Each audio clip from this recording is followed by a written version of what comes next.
News.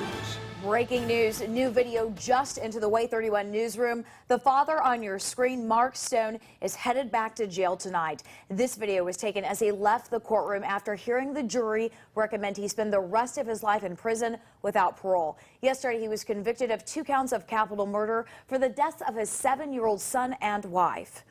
Tonight, the parents of Krista Stone and grandparents to Zachary sat down with us after the jury's recommendation came in. Marc Stone admitted to killing them both. Thanks for joining us. I'm Dan Schaefer. And I'm Naja Sherman. Way 31 Sydney Martin spent the entire day in the courtroom. She joins us live with what the victim's family had to say about the jury's decision. Sydney. Dan, Naja, Krista Stone's dad described the jury's verdict and recommendation as bittersweet. He told us just this morning they were talking about memories they had of his daughter and grandson and told us the family didn't want memories, but they instead wanted to have experiences with them. Now, the jury's decision came nearly 4 hours after they started deliberating on if Marc Stone should live or die. The family told us they were happy hearing Marc Stone was found guilty of capital murder. Although they were hoping for the death penalty, they told us they are okay knowing Marc Stone won't ever be released. They also told us Krista loved her family and they loved Marc and trusted him. And this whole process has been unimaginable and they really don't know how to feel right now.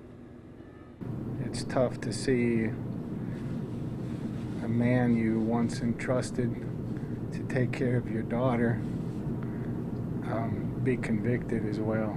She loved her children, she loved her husband, and all she wanted in return was to be loved. And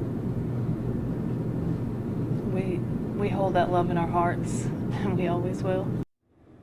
The family did share with us Marc and Krista's 2 daughters are living with her dad and his wife and described the girls as happy, smart, and involved in school and extracurriculars.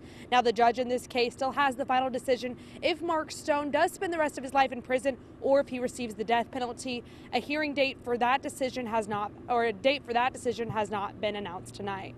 Live in Madison County, Sydney Martin, Way 31 News. Thank you, Sydney. The judge in this case can sentence Stone to death even if the jury doesn't recommend it. But that isn't true for all death penalty cases in Alabama. In 2017, Governor Kay Ivey signed a bill that ended that practice. The only reason the judge can do it in this case is because the crime happened before that bill was signed. We're told the judge will make her decision on this case at a later date. Authorities are calling it one of the